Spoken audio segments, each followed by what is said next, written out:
Welcome to the LeaderCast podcast, a weekly deep dive into the stories that transformed our guests into leaders worth following. I'm your host, Joe Boyd. If you've been enjoying the podcast, thank you so much for being a listener. One simple thing you can do to help us out is give a review wherever you listen. Today's guest is Stephanie Chung. She's a LeaderCast main stage presenter and the global brand ambassador for Wheels Up. You're going to want to hear what she learned from her military father and why it's so important that we remember we lead people, not things.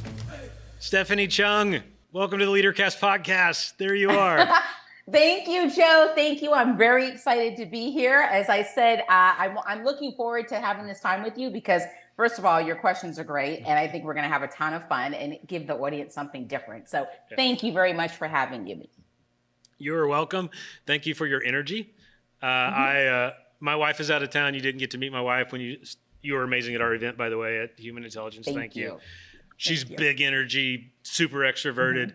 I've been a performer my whole life, but I'm super introverted and very low energy by default. So she's been gone this week. So it's kind of nice to have some energy in my life. Thank you so much. I'm awake now. We're a team. I'm ready to go. Like I said, you were a presenter at Human Intelligence. By the time this podcast comes out, some folks will have already seen it. Some folks will be seeing it later. And your talk was great and amazing. We loved it. So thank you so much for being a part of it. Of course. Thank you.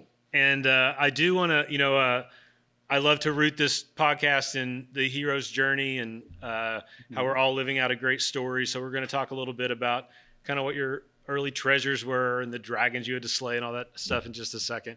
But for those that don't know, could you just let us know where you are today and your elevator speech on Stephanie Chung? Sure. What are you up to and what are you doing? Yeah, no problem. So I'll give a little bit about my background. So my background is more so that I really grew up in aviation. So my father was a master sergeant in the U.S. Air Force. And so I grew up a military brat. So I was around planes my entire life, literally hearing them take off and land from the day I was born, right? And that gave me a desire to then want to be in aviation. And so I started off parking planes and loading luggage at Boston Logan Airport, and then was moved into sales, did that for a while, and then moved, then from the airlines, I got recruited into private aviation, where I then again sold and then was promoted and oversaw some sales teams and then eventually oversaw an entire private aviation company. And that made me make history, for the first time, which was really cool.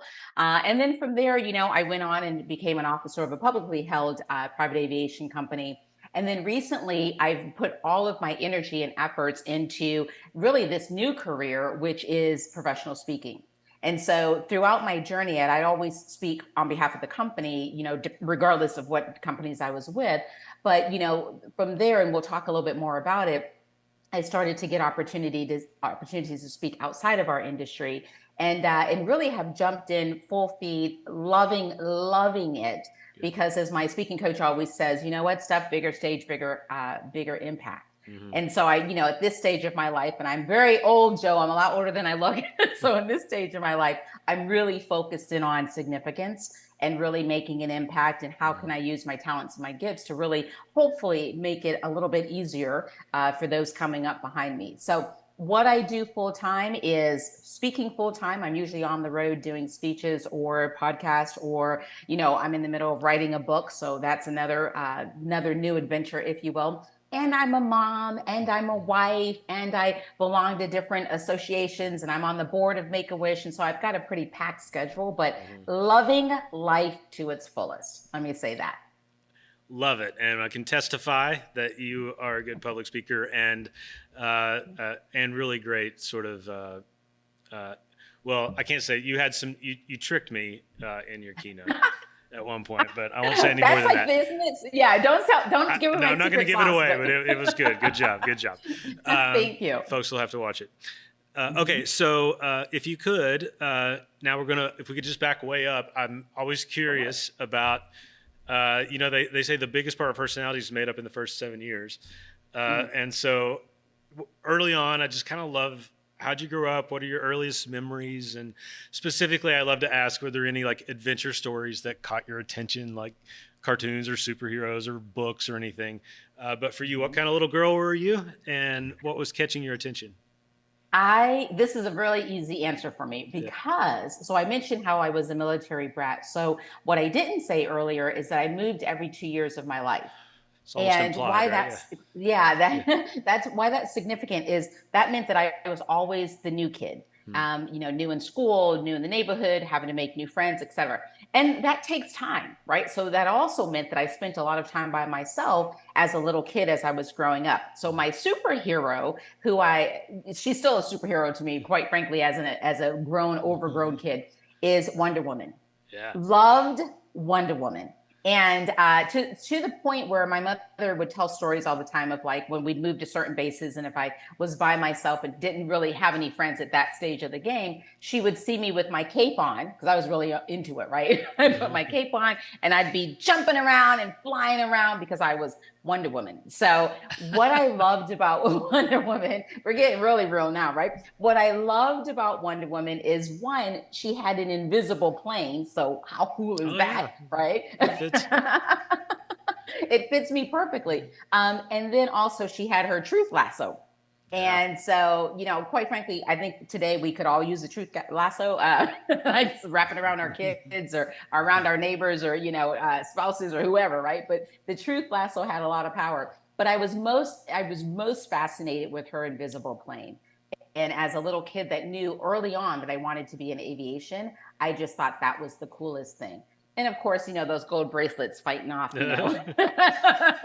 bullets weren't bad either. So I love that. You're the first person I think that said Wonder Woman. And I don't know if you saw the first movie of the new movies that came out, 7 or 8 years ago.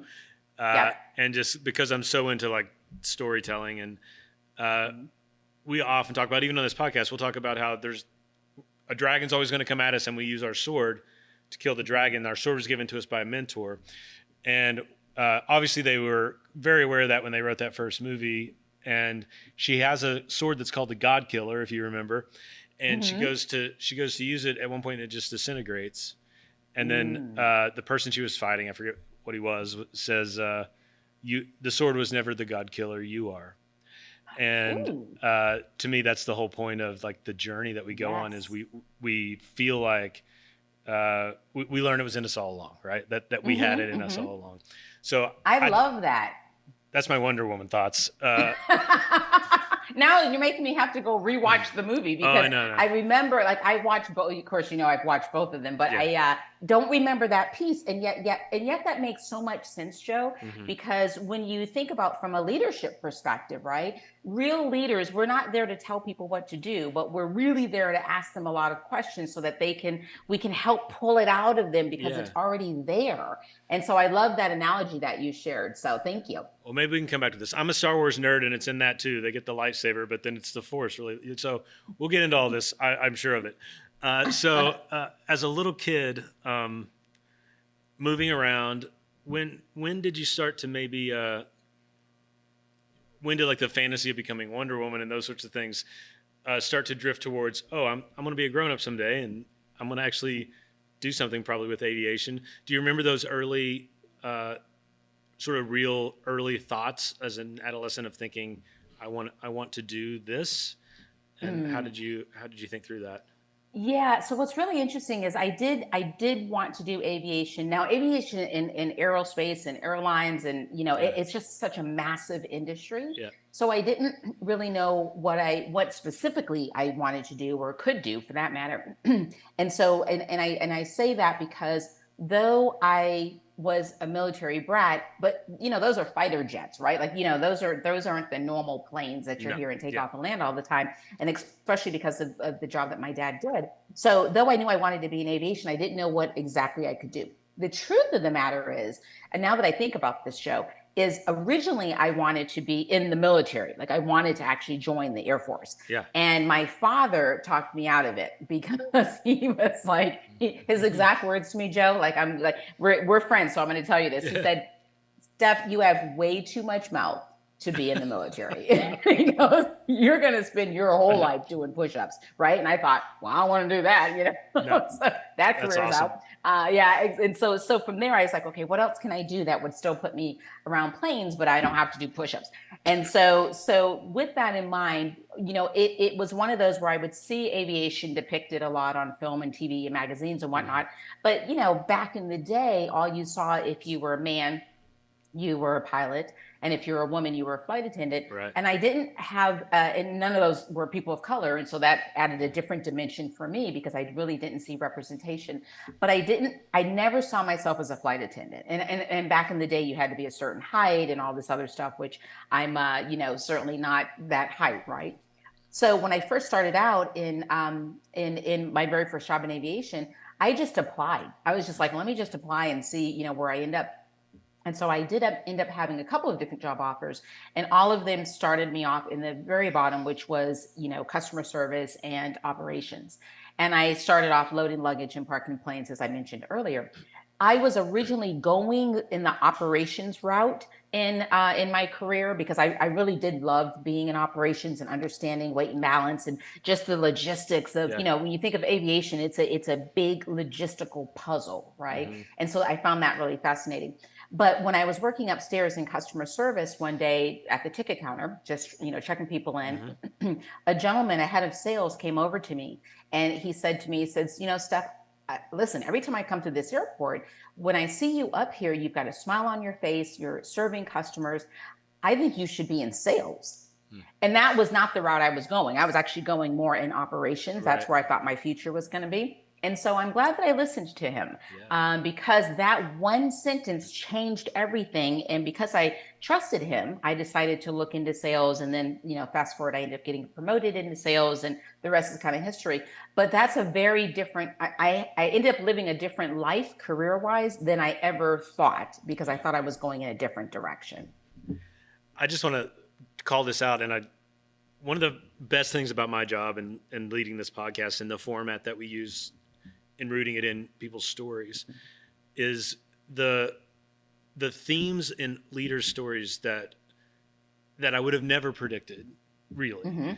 And this one of them is, so many leaders have one person that just said one sentence to them. And some of them were important people in their life, and some were like bystanders. But it was that one thing that was said, and it's always about seeing something in you that you might not see in yourself that changes their whole life. And you had that. So every time that comes up, I think about, it's made me try to do that more, to try to, because it's so easy. I confess I'm an introvert. So like, it's so easy to just think, oh, that person was good at that, and not say it.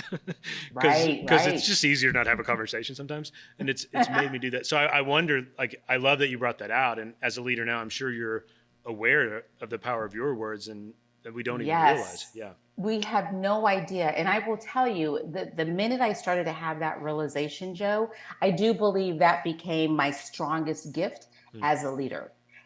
Because it's twofold, right? So there's the knowing the power of your words and how to use your words as a leader to lift somebody up, help challenge them, grow them, give them constructive criticism, mentor them, etc. All of that is so important as a leader. And a lot of times, for the most part, I'm fortunate. I've had, probably a few good leaders and I do know that gives me probably more than most people, right? I had, a plethora of horrible leaders, but I had a few really great ones that, still taught me some things that still resonate with me till today. But you're absolutely right. That one sentence that he made changed my entire career, and then allowed me to then hopefully, be in a position where I can help change other people's careers. And he, it's not like I talk to him anymore. He probably has no idea that one sentence changed everything for me. But yeah, it's really cool when you as a leader, I mean, that's part of the job, is that we should be paying attention and leading everybody a la carte, right? Versus a one size fits all, and be truly looking at what are their gifts, what are their talents, and then how do I pull that out of them? Because most likely at the stage that they're in their career, they probably don't know that they have that talent and gift at this stage of the game. So part of leadership is really tapping into that and pulling it out of them. Or then, then we do have, certainly as we get up in our leadership roles, we do have a more experienced team But that doesn't change the fact that, I always say I'm a great leader for people who are already really, really good and they're trying to get to great or elite. Yeah. I'm not the best leader for someone who's stepping into it's their new first anything, Yeah. I'm not, there's better leaders than that for me, because I'm not that person. I'm really, really good though at tweaking and seeing where they are and seeing if they're using their full potential and then tweaking it from there versus building it from scratch. Right. So that's just not my gifting, my talent, but I admire those leaders that it is theirs. Yeah. Okay, I love it. We're back. You're going into sales now because what was the man's first name? Do you remember? Jim. Jim. Yeah, Jim. Jim changed your life with his words. So then off you go. And I'm curious, as that part of your career progresses, you're going to end up being you're going to be a CEO of a publicly traded company before this story's over, right? So that's a big deal. When did those sorts of, say, business aspirations start to come where you saw yourself as leading an organization like that? So, it's a great question, actually, because I didn't see it. So I cannot say that as a little girl, I could see, I would never have anticipated where I've ended up. And I'm so grateful. Thank God, for all the different blessings that I've received.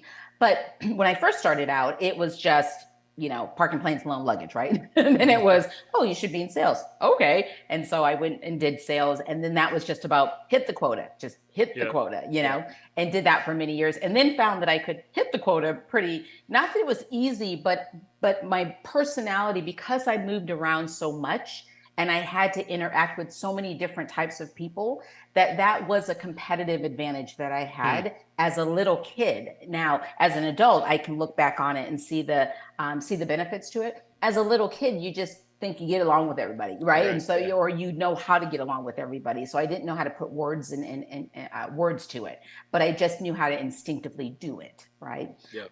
So fast forward, once I got into sales, I remember the pivotal moment where I was an individual contributor. I was, a salesperson that had my own quota, and I was part of a team.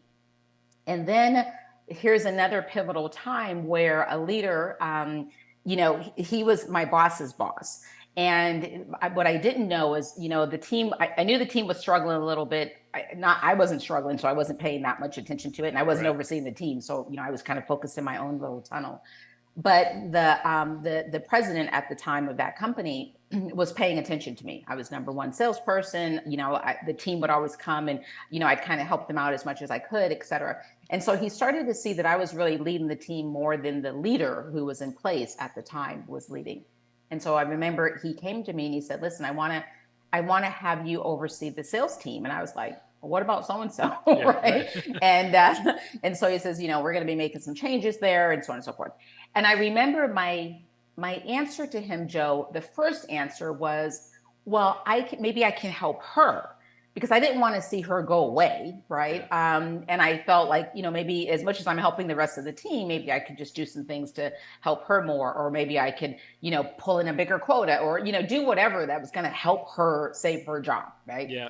And I remember he said something to me really pivotal. And he said, Stephanie, because he was tired of me coming up with all these different ideas. Right. He goes, and he looked at me, he says, at 5:00 on Friday, she will no longer be here. So the question you have to ask yourself is, do you want to take over the team and do it the way that you think it would work? Or do you want to work for somebody else who I'll bring in to take over the team? That's the question you need to be asking yourself. And I remember he was very blunt about it. And at that day, I went home and called my father, because my father was, a leader in the military.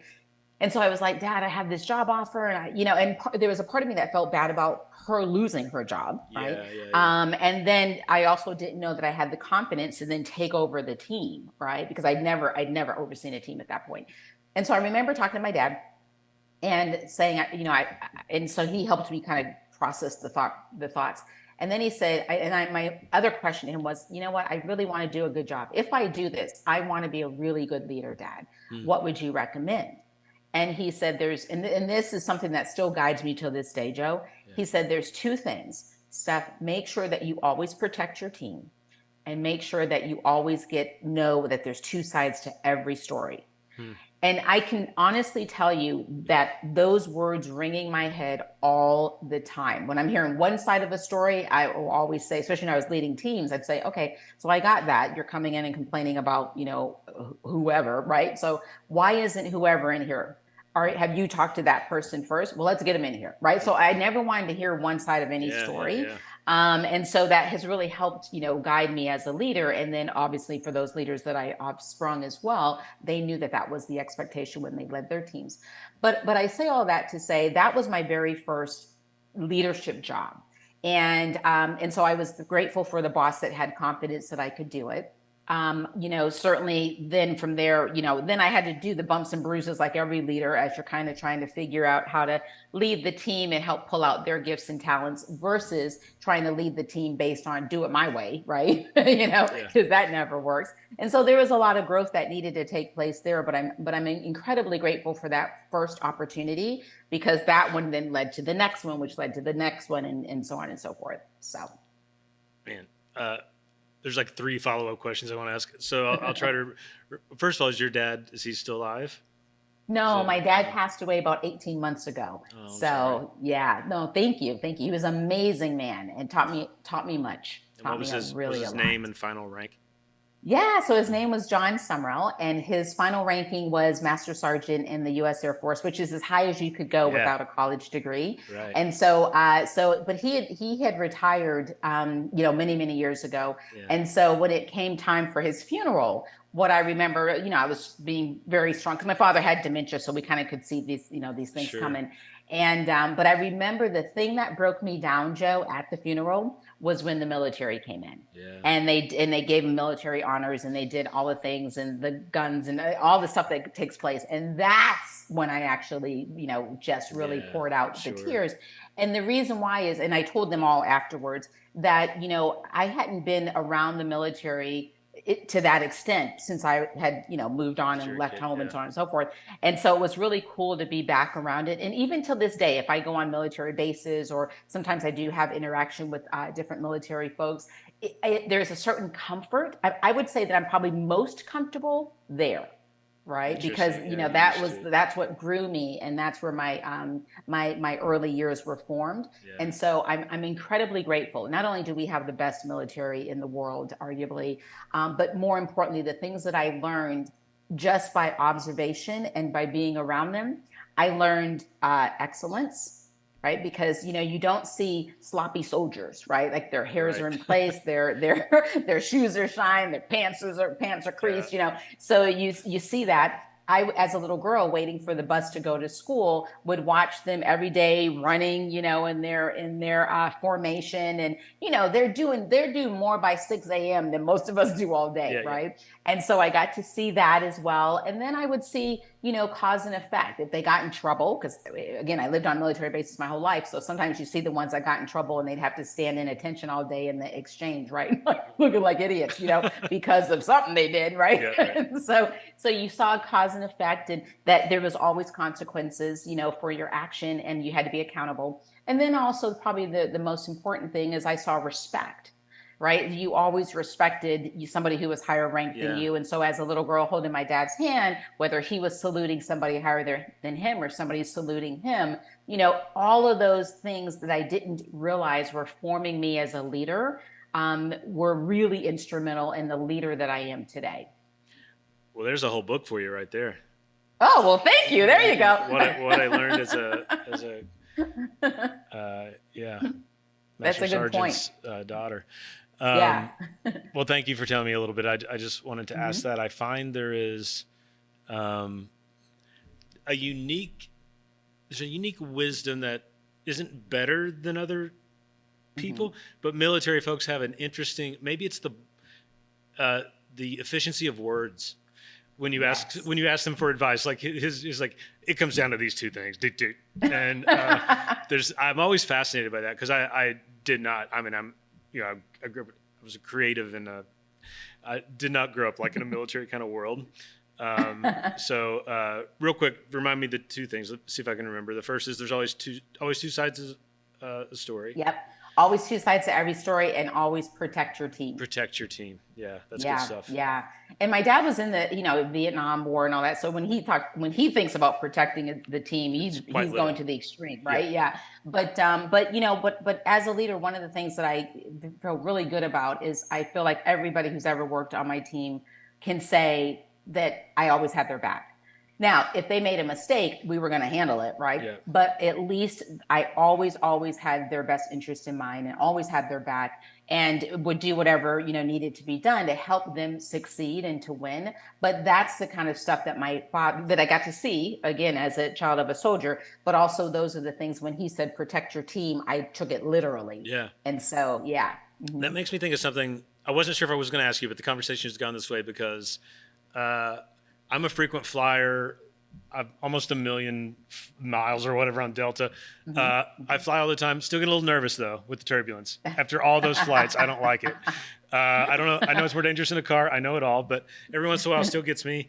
But I did think when I first read, I'm like, it is like the military in that you were in a business that had zero room for error at the end of the day, right? Right. And yeah, so for sure. I just want to ask you about that pressure or realization. If it made you a different kind of leader, because most of us have a little room for error, Yeah, that's a great question. That's a really, really great question, Joe. It does, because we are functioning in a space. I mean, my entire career has been in aviation, and you don't have the room for error. And so you have to do everything right the first time. Now, obviously, if you're in the air, if you're in sales, there's some error that Sure, you can, yeah. that you have a little bit of wiggle room.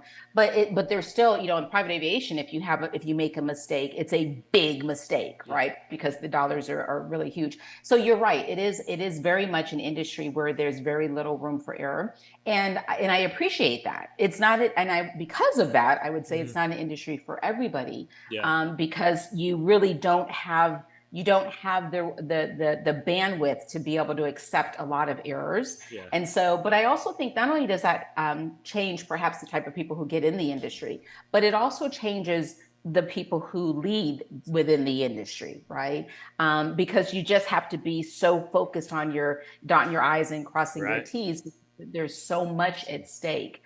And therefore also your tolerance is real little, in regards to, so if I, let's say for an example, on the private aviation side, the services, you're dealing with the world's most influential people who are moving, the world's economy, right? So their expectation is already pretty high anyway, and they're not necessarily people that a lot of people tell them no, right? No, you can't have this. No, you can't do that. Like it doesn't work that way. But growing up and kind of coming through the ranks, both starting off in the airline side and then moving into the private aviation side, I learned a lot as well about service and how to deliver, even if it's bad news, how to deliver it in such a way that it doesn't trigger people, right? Yeah. And there is a big difference unfortunately, between the airlines and between the private aviation. We might still say no, but how we say it is very different. Right. And so those are good lessons learned as well, and just how the power of your words, and this as an actor, I'm sure, someone who grew up in the creative space, that the power of the word is really incredibly powerful. So whether you're using it to uplift somebody or tear them down, it's just words truly have power. And we all say that, but I don't know that people realize how much power the word has. And so when I'm sometimes sitting on, because I'm like you, I fly a lot as well, and I don't always fly privately. Actually, I rarely fly privately. I flew privately to your event because I couldn't get there any other way. I was jealous. I was on a tight time frame, right? But usually, if it makes you feel better, Joe, usually I'm on the airlines. And sometimes when I'm sitting there and I'm listening to the announcement, or I'm listening to, it's almost cringe. It makes me cringe on how words are presented, where I'm thinking that's not a very nice service way to present that. You could say it a different way. Yeah, for sure. And that kind of leads me to a different point, which is one of the most powerful lessons I learned as a new, up and coming leader was from a leader who was one of my best leaders that I ever worked for. And we had a situation where I oversaw the sales team, me and a colleague. So I oversaw one part of the world. He oversaw another part of the world. And whenever we would have to make any type of changes in the sales team, he and I would work like a well orchestrated machine. Like Yeah. we didn't want people to die a death by a million cuts. So whenever we were going to make the announcement, it was timed to the minute. So because he and I would fly out to go, do release the people and do it in a time frame. So then we knew at this time we're going to go meet with XYZ, him on his side, me on my side. And at XYZ time, we're going to then push the button and the announcement's going to come out to the sales team. And it's one announcement so people aren't nervous all day that, what's going on. So it's all timed to the minute. And I had a situation where I went out to release someone who wasn't getting the job done. And I'd already had my letter of, appreciation to like, thank you for his service, but, being here and here's what's going on. All that was already done, cleared by HR. Everything was ready to go. All I had to do was do the deed and then push the button. That's all I had to do. Yeah. So I get there and I go and, and I'm on a time frame because I know my colleagues doing the same thing. Yeah. Right. So I get there, I go have the conversation with the gentleman about the decision that's been made and why and so on and so forth. And then I go in the car so I can push the button to send it, and my computer crashes. So I can't get it out, and I'm on a time frame. I've got to get something out literally in the next 90 seconds, right? Yeah. And so now I've got to type, and I don't remember what all I had in there before, and so I just type up a quick, so-and-so is no longer here. We appreciate his services, and we wish him the best in his future endeavors. Boom, right? And so I could get it out. So the next day I get back to the office, and my CEO pulls me into the office, and he's like, Steph, he says, I just want to talk to you about the letter that you sent out. And he said to me, he says, it just didn't seem like you. It seemed very cold. And I was like, yeah, here's what happened, and I went through the whole thing. And he's like, okay. He says, well, I want you to think about that next time, because because what he was trying to share with me and to teach me, it wasn't about getting it on time. Like that was a portion of it, but it's also more importantly, it was about allowing him to be released with his dignity intact. Yeah. Right. Yeah. And by me just kind of shooting out a 2-sentence, he's gone kind of thing, did not do that. Yeah. And so I love the fact that this CEO was, wise enough to take the time to bring me in, explain it to me, talk to me about it, not scold me, but just like, hey, Steph, this isn't you. Yeah. And just really made me think about it. Joe, what I can tell you is, as a leader till this day, and obviously I've had to let people go, since then and so on and so forth. But the lesson that I learned that I very much hold true to who I am today is that every time when you are a leader, you are leading somebody's father, somebody's husband, somebody's best friend, somebody's wife, somebody's mother, somebody's, grandmother. That's who you're leading. And a lot of times when we think about leadership, especially from a company perspective, and especially when I was, leading companies, it's like, I'm not leading a company.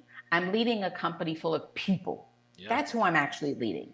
And so therefore, however I interact with them, whenever I talk to them, whenever, whether it's great conversations or not such great conversations, none of that really matters. What matters is that I always stay centered on, this is somebody's father, mother, best friend, and how I react and interact with them throughout the day, because I'm the leader, is going to decide how they show up at home to be somebody's father or somebody's husband or somebody's mother, et cetera. So if I've, just kind of shot some words off and was not mindful of how I use the words, and now I sent them home and they're in a bad mood because, I've made them all crazy, right? Yep. They go home. Now they don't want to play with the kids. The wife is already getting them irritated, or the husband's getting them irritated, and they kick the dog. All of that because of the interaction I actually had with them as their leader.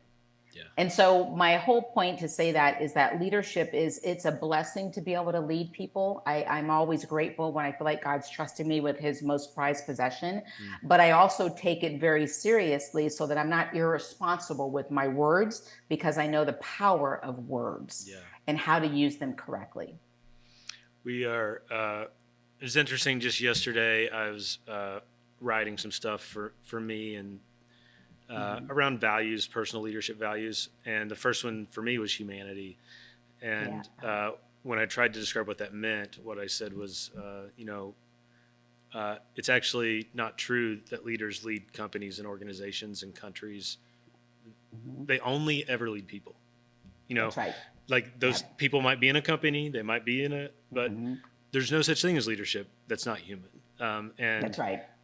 We can almost fool ourselves even with our language back to ourselves, saying it's so easy to call something a company or an organization, and then it becomes it almost softens the reality of the humanity sometimes. Yes. And so I really appreciate you saying that, and because it is so central to LeaderCast and our brand and where we are and where we're headed. There's I think about there's not a lack of leadership content in the world. So I have to wake up in the morning and ask why are we doing that? Why are we different? Why are we here?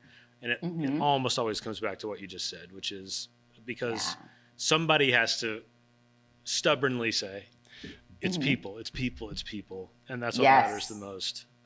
I love that. I love having your voice saying that. I am also sad that we're out of time. You probably have like speeches to write or people to help. I get to go do more meetings. It's a fun day.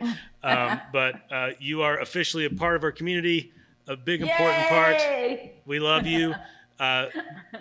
You can see we have some backstage videos we shot with you on LeaderCast 365, our subscription platform that folks can see. And if you are willing, I would love to have you back early and often. I would love that. I would love that. Okay. Let's do it. Do it. Thank you for embracing me and for welcoming me into the community. This is a community that I love being a part of, by the way. Good. You and the team do such amazing work. And yes, we have to drive change. Like leadership has to be heartfelt, and no other leadership really matters at the end of the day. These are people that we're dealing with, not profits and loss, but people. Real people. You know what I mean? Yeah. Last thing, if someone wants to find you or follow you somewhere, where should they go? Yeah, please. So probably the easiest one is you can find me on LinkedIn. You can find me on TikTok and also Instagram. All of them should be the Stephanie Chung or the Steph Chung, or you can just go on my website, stephaniechung.com, and find me there as well. Okay. I love it. Thank you, Stephanie. Appreciate it. Thank you, Joe. Have a good rest of your day, my dear. Goodbye. Thank you. Bye-bye now.